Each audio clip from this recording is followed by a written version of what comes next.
everybody, let me just readjust all of this. Hi. Last week I cleaned my fridge out, which doesn't mean anything to you guys. But there was a massive block of ice at the back, and it means that my drinks haven't been super cold in a while. I sort of, because it's over time, I don't really notice. But I've just put a few cans in the fridge, and they are like ice cold. And I forget how cold it can get, and I forget how cold it does get. Given the fact that it's also very cold in the UK right now. I've been at work today, and I will have you know it's the last day of me being where I am. I've officially started my new job, which is cool, with the same company, but on Monday we officially go back to where we're supposed to be working, yes. So, I've got some Tango, I've just poured that.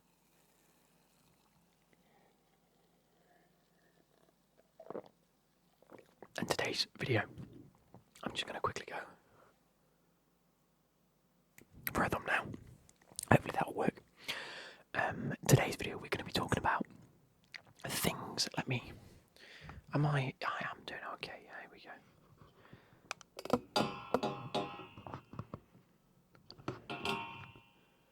There we go. Is that okay for you guys? There we go. Is that better? Is that better? Is that better? But in today's video, we are going to be talking about things that I'm excited to see for 2025. It is the new year. Happy New Year to all of you. Obviously, we did put a video out on New Year's Day. However, I don't think I acknowledged in that. I could have acknowledged in that it was in the new year, but if not, I do apologise. So, Happy New Year, everybody. It is 2025. I'm not going to go into too much detail, but so far this year, we're 3 days into it, and it's been horrific. So, yeah. Anyway, positives, Luke. We're going to be going through sort of my goals for 2025 and what I'd like to do. And I might actually make a notepad on my phone of like my personal goals, and I'm going to write them here actually, so I remember. Personal goals. Things that I can share to you guys. I'll convert to table. There we go. Don't know how I did that, but it works. Oh, okay. Okay, how do I change the colours? Wow. No. Anyway, I don't want to see all this. I can't be bothered with all that. I kind of like that. There we go. So.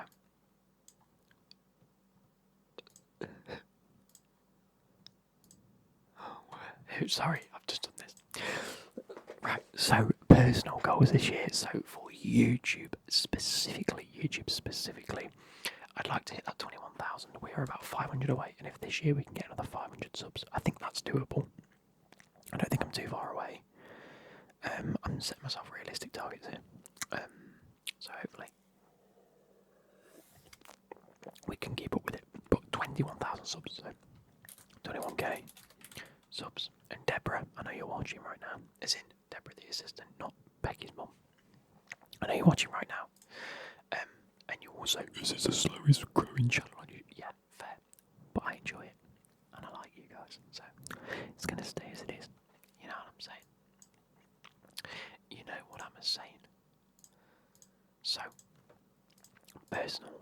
Otherwise, I want to go golf 15 times. I want to go golf at least 15 times this year and get my handicap under 10 or around 10.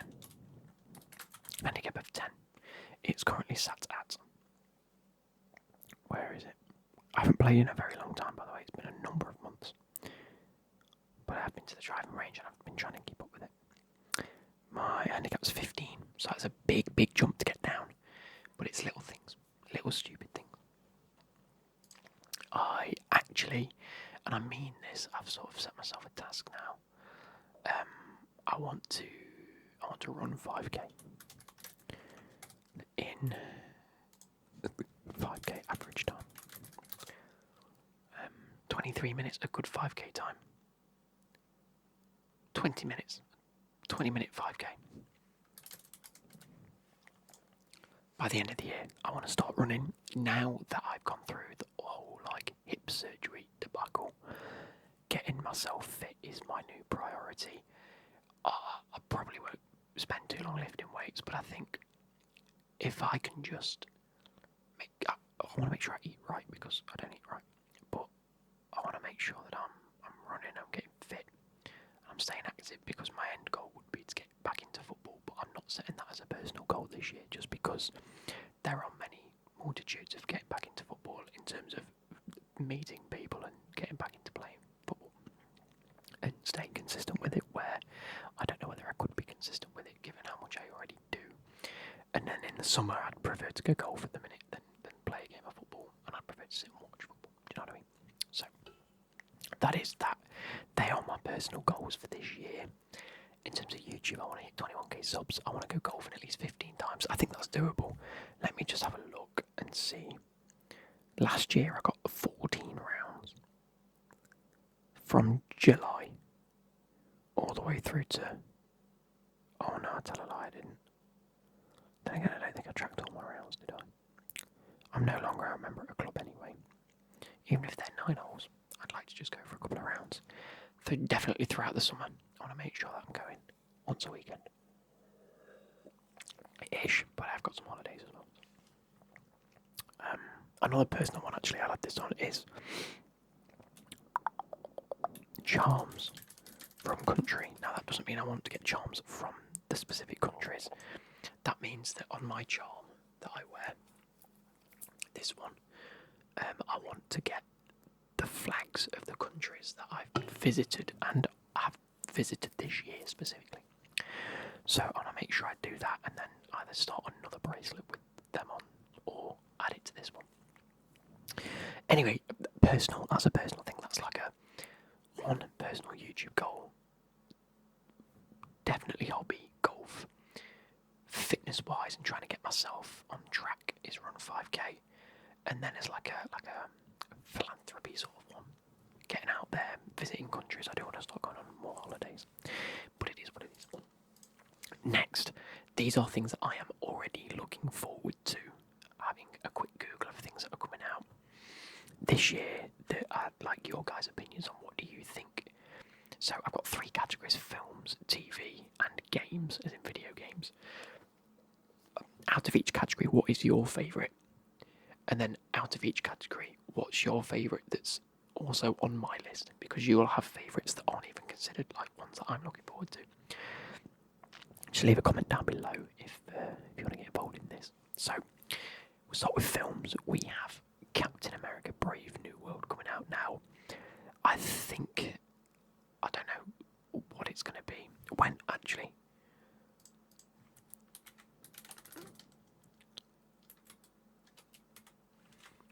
Oh yeah, Avengers Doomsday comes out 2026.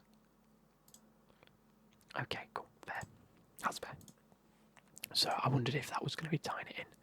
I think with another film that's here that I'll mention in a second, we're seeing this sort of rephasing of all the Marvel films. I know we had the writers' strike the other year, so it sort of delayed a few things, but we will start seeing another resurgence of Marvel films. I think we've had the, oh my god, what's this? Marvel films are okay, they're really, really good, they're really good. Oh my god, look at that, it's Infinity War and Endgame. Oh, we've had some okay series, but now we're back down here and it's not really making sense. No one really knows where they are. We've had the multitude of madness, it's all gone a bit fucking crazy. America Brave New World is like, let's solidify characters in each role now and really just solidify where we're at. And then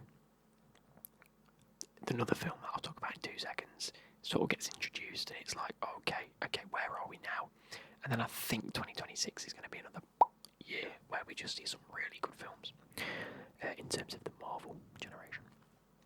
And the other film that I was referring to is the Fantastic Four: First Steps. This is their first appearance in Marvel and the MCU. And obviously that's been cast, that's been filmed. I always remember liking the first Fantastic Four that they did years and years ago. And I haven't watched it in ages, so I might have to go back and watch that.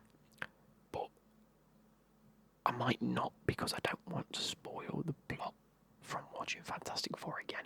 I know they did a second Fantastic Four as well, like with Ben Teller. Is that his name, Ben Teller? Miles Teller, because he plays Ben in the Fantastic Four. And that, to me, like, the casting was great, but the film was shit. So it's like I didn't know how to feel, really. But this one, I'm really hoping they knock it out of the park. They really do set a new tone. And, like, can you remember when the MCU started coming through? And you had some really good films, like solid characters, like your Captain Americas and your Iron Mans. And then Guardians of the Galaxy came out, and it was like, whoa, this is like... Whew. And then from there, it built very quickly. I feel like Fantastic Four can be this phase's catalyst, like the Guardians of the Galaxy was. Do you know what I mean? But the issue with that is the Fantastic Four are already known and have already had films made, so people are only going to compare it rather than use it as a catalyst. But I'd like to think it could be a catalyst. So between those two coming out this year, very excited. Very, very excited. The next one is, of course, Happy Gilmore 2. I cannot wait for this film. Happy Gilmore might be one of the first sort of adult-rated movies. Not that it's an adult, like R-rated or whatever. But when I was a child, this film was like, I found it hilarious. And it was the first one I watched where I was like younger than the age rating. Do you know what I mean? And I remember finding it incredible. As everyone did, it was an amazing film. I really can't wait to see where they go with this second one. I'd like to see something just completely out there. But yeah, that looks really good. As far as I'm aware, that's coming out this year. Next one is Superman. Now, I've not been a fan of DC films. The Batman trilogy, fantastic. Superman, never been a fan of. However, I have seen the trailer for Superman. I have seen how everything's in it. Like, it seems like there's so many plot points that you have no idea where the story actually goes. And I do see that it is being directed by the same people that did the Guardians of the Galaxy and a few of the MCU films. So I actually have like very high hopes, and off the bat I've seen quite a lot of positive reviews about it from like critics and things like that, which are always up and down anyway. But usually for Superman it's bit lackluster. They've actually said this might actually be really good, and their reviews are actually like quite complimentary, not like hyping it up, but complimentary about how good it is. So I think there's a difference between hyping a film up and just being very complimentary, and I like films where the reviews have been complimentary. Do you know what I mean? Next is Now You See Me 3. I always remember watching the first one and having my mind blown. I was like, wow, this is fantastic. How did they do that? Obviously, they're magicians and it's all edited regardless, so of course. But I felt that Now You See Me 2 fell completely flat. I think for me, it was just one that I didn't want to go watch again, so I never ended up watching the first one again. But that being said, there is a massive scope for how good these films can be, so hopefully it's really, really good. We'll have to wait and see what they do, because it's just more magic, isn't it? Like, how much can you milk a dead horse? The next one is F1. They are making an F1 film. It's got Brad Pitt in it. There are cameos from Lewis Hamilton and things like this. I think it's Lewis Hamilton. Has he said that he's in it? Or did he say that he wished he was in it? And that he said no to being filmed in it? When he wished, actually, he said yes. I can't remember. Anyway, they are making a film about F1, just in general. And I can't wait for that. I really hope they've done it justice. I really hope that... Do you know when the film comes out, obviously it's going to be dramatised. But I really hope that some of the F1 drivers go, you've really captured that quite well of what it's like being an F1 driver. So I'd like to combine the two. I'd like it to be realistic, that the drivers say, yeah, it can be like that. Yes, it's dramatised, but it can very much be like that. But then also very interesting. We've mentioned Fantastic Four. And then the two other films that I think, out of all of this list, I really, really can't wait for, is Wake Up Dead Man, which is another Knives Out film with the likes of what's his name? Daniel Craig playing the detective. Glass Onion and Knives Out are two unreal films, and I think out of the past maybe 10 years of films since 2015, I think they're the two of the most original films I've ever seen in terms of just captivating and just throwing things side to side to side to side, and you're not really knowing what's happening. I know there was a few little key indicators throughout the film and people did get it, but I do think for the average Joe, it was just a really, really good film. Or good films, should I say. So I'm really looking forward to that. And the last one, I didn't know was going to be a film until I've just Googled films that are coming out this year. And I think the fact it's not had much press is really annoying, because I think it was one of my favourite games of the year it came out.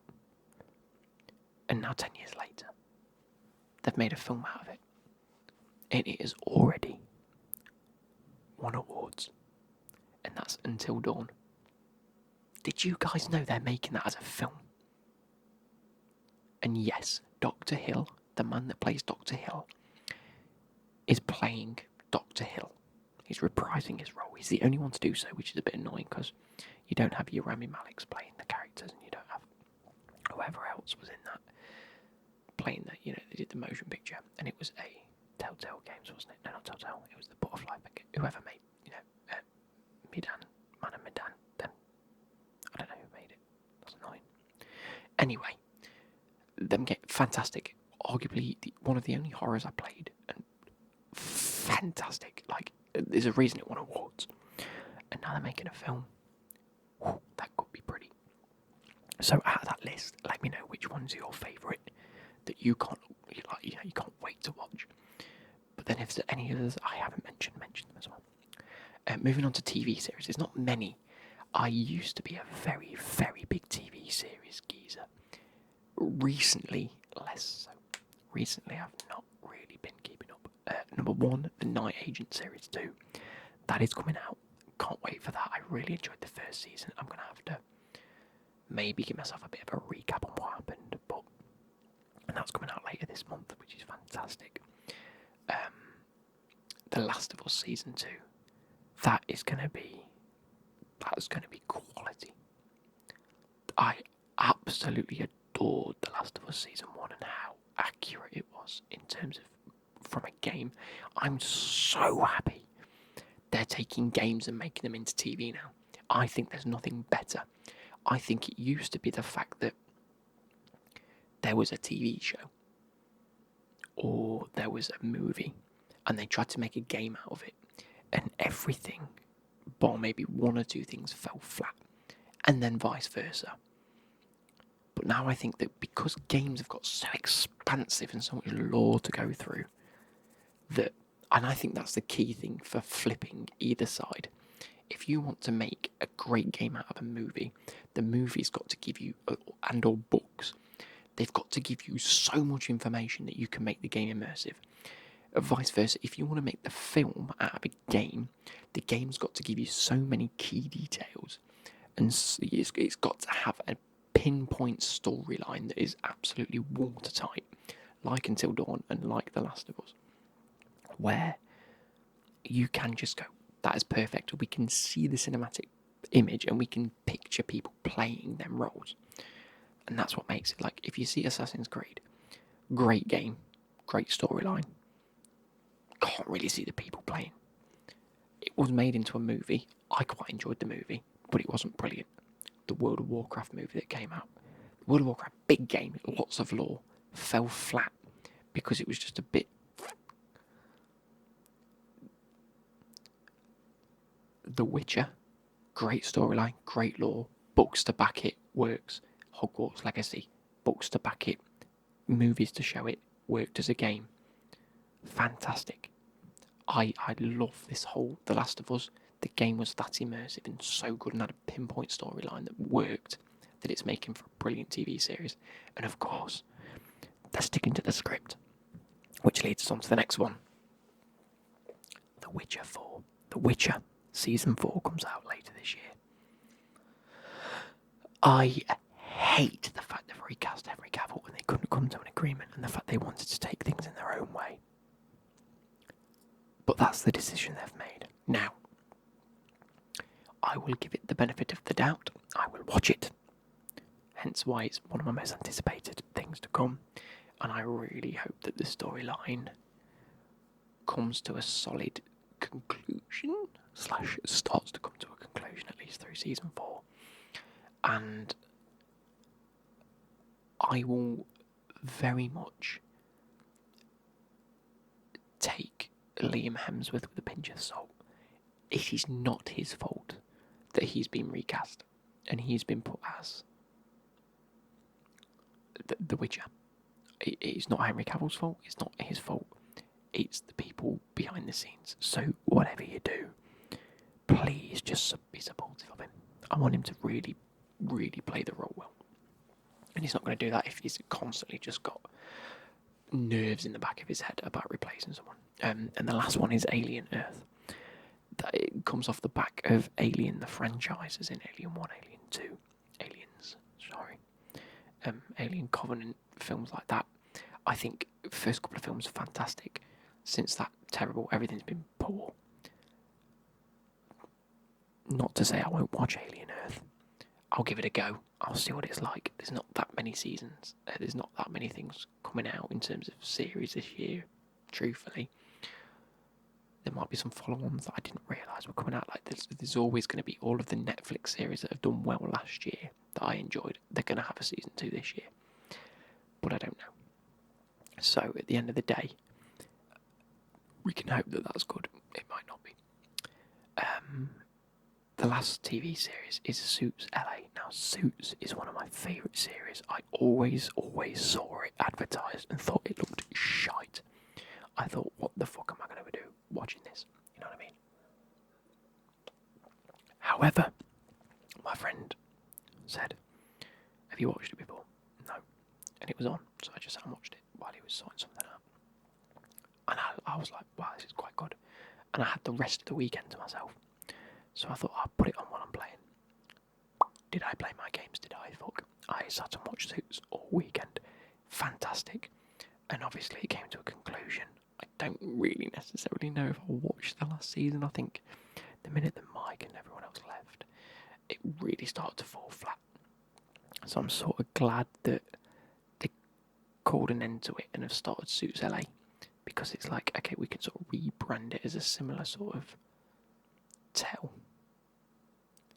but under a new name so that people don't get too offended and people don't go, oh, I'll stop watching now.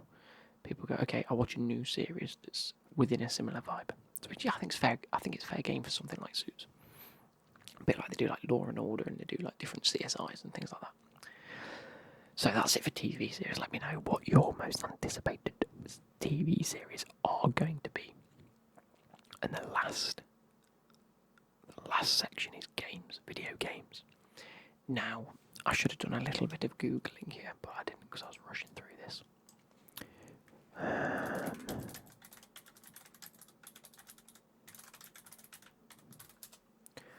World of Warcraft had a new expansion. It had an amazing expansion called The War Within.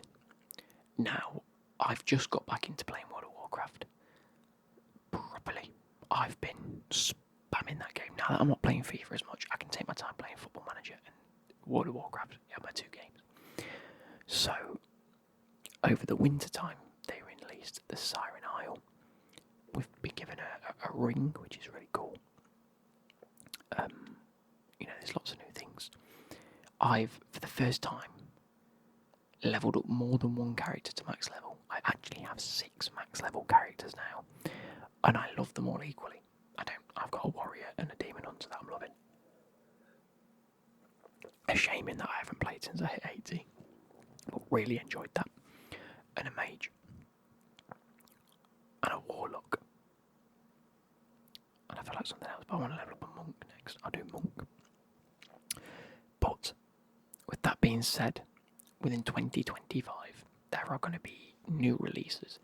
There isn't going to be a new expansion this year, but I'm really excited about all the expansions they do within the War Within, because instead of just here's the expansion and here we go, they've taken a lot of care, especially over the last year anyway.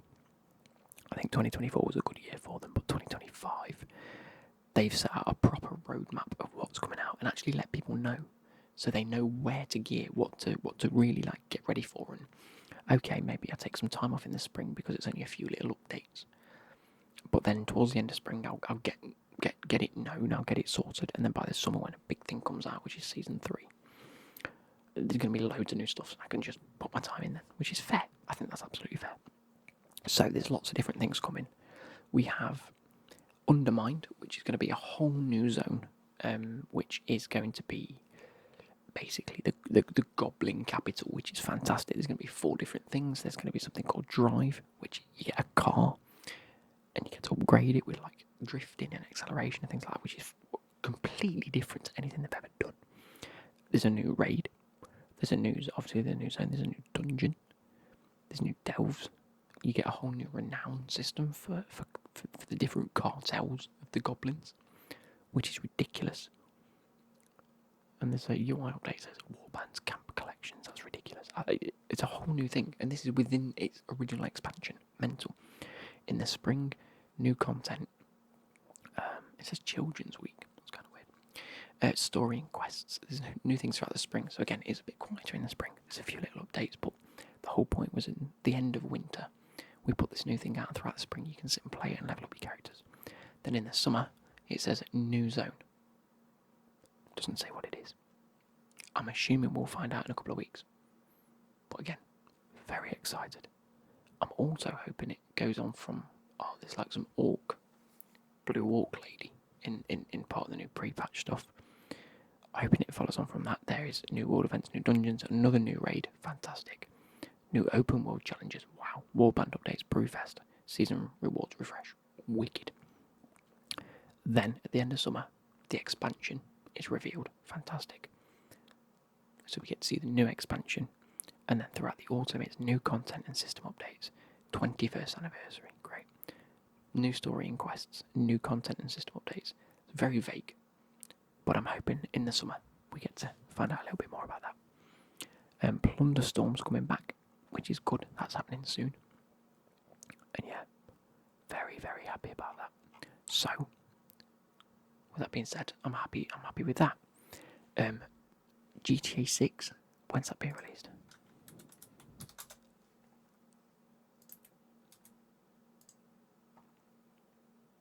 Autumn 2025. Let's hope. Let's hope it stays 2025. Do you know what I mean? Let's hope. We can only pray. Never been into GTA myself. I want this to be the first one I play. I want this to be the first one where I make some actual content on it and just go around and explore, drive cars, do the story, sink my teeth into it. I've never done it. Never been a big GTA geezer, but it is what it is. Let's try it. It's going to be a whole new world for people, which is fantastic. Of course, Football Manager 25 was very much anticipated of last year. Never got it. It was a shame that it didn't make it out when it wanted to. I can understand all the precautions that they've taken in terms of we've got a whole new match engine. We've got a whole new UI. We're making a lot of changes. Female football is going to be implemented. I think, if I'm right, it's this year, isn't it? Where you can take charge of all the female leagues, and that's got to have a whole separate database to pull information from. So I get it. It wasn't ready. They delayed it a little bit. Wasn't happy that they took pre-orders and then delayed it till March this year. Let's see how it comes out. If it's broken, it's broken. I've actually really been enjoying Football Manager 24 again more recently, and that's what I'm going to sit and play tomorrow whilst I watch the football and all the other bits. But that being said, very much looking forward to FM25 and all the new updates. Another one that I'm looking forward to, there's 2 here, and there's a reason for it. It's Fable and Turok. There's a new Turok coming out, and I absolutely loved Turok Evolution as a kid. I think it was absolutely fantastic. It was really, really good. I remember playing the multiplayer, Turok Origins, that comes out 2025. I don't know how good it's going to be. I actually think it's going to be one of them games where you get it and you go, oh, this is shite. This is really like far behind the curve of where games should be nowadays. But I'm probably going to look at it anyway. Jesus, pardon me. On top of that, Fable. I did mention Fable. Fable was one that my brother really played a lot. Like, me and my brother had separate games as a kid. I had your sports games and, your Call of Duties. He had his single player, like RPG games, which he loved. We both played World of Warcraft, which is probably the only one that we played together. But he had Fable. And I always remember trying to get into playing it, but I could never stick with it because he'd then play it and he'd be so far ahead and I'd see things and I'd be like, oh, there's no point in playing it, I know what goes on now. So I never ever, Fable 1, Fable 2, Fable 3, never played them.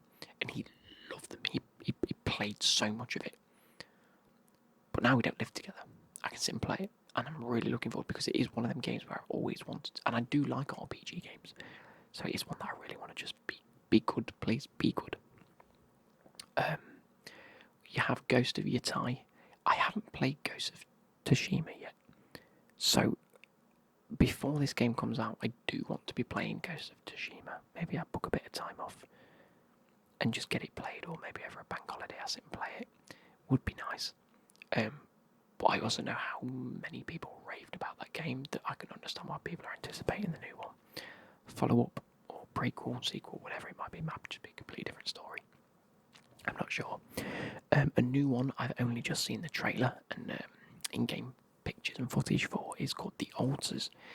It's a game based on you're on an inhospitable, if that's the word, planet, and you have to travel through different variations and generations of yourself or previous ancestors that are on the same planet and try and survive. I don't know if there's a story to it, I don't know if it's more of a survival game. I really do need to look at it, but on first glance it looked fantastic, and there's like a big ring in the sky that you've got, it's like your ship or what, I don't know. But it's given me proper like exploration, survival, story-based games, and I do tend to like them, so I'm looking forward to it. And then last but not least is my ultimate numero uno up there as my most anticipated game. Obviously we've got the whole World of Warcraft stuff and the Football Manager stuff, but they're sort of like yearly releases, so it's like, yeah, play that for a year. New one, oh yeah.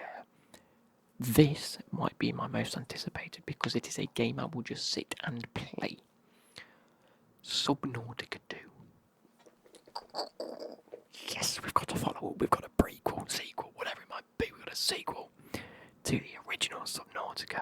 We had Below Zero, we had Subnautica, then Subnautica Below Zero. Below Zero is a standard game. The early access to Subnautica 2 goes live this year, and I am buzzing, absolutely buzzing. Let me just read this out for you. Let me read this out for you on Steam. It says, why make add to my wishlist? Yes, planned release date 2025. Oh, I've got to log in to sort it anyway. It will take 2 to 3 years from pre-release and early access to be a complete game, and then they might completely re-renovate it all anyway, which is what they do. So it basically ends up being 2 games if you get the early access with a similar end goal. This is there about the game? Here we go.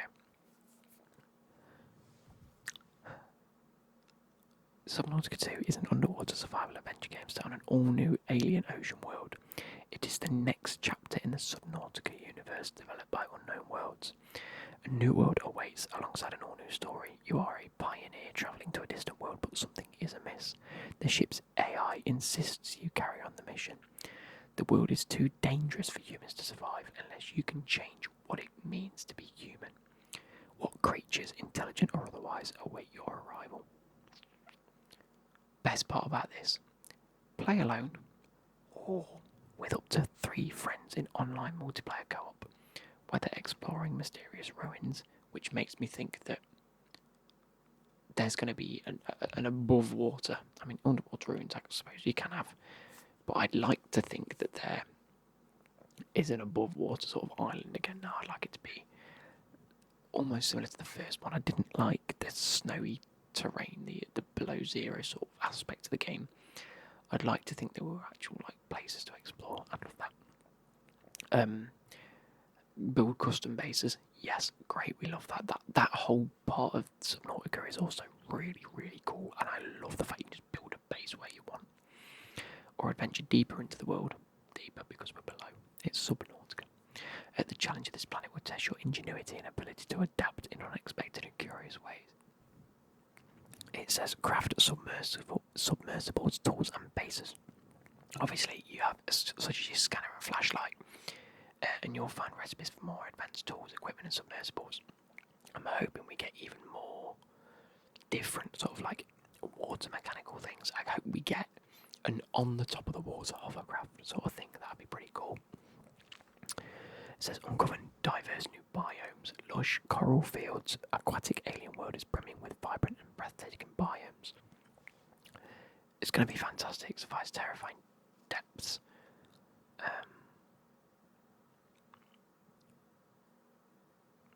Yeah, I love it.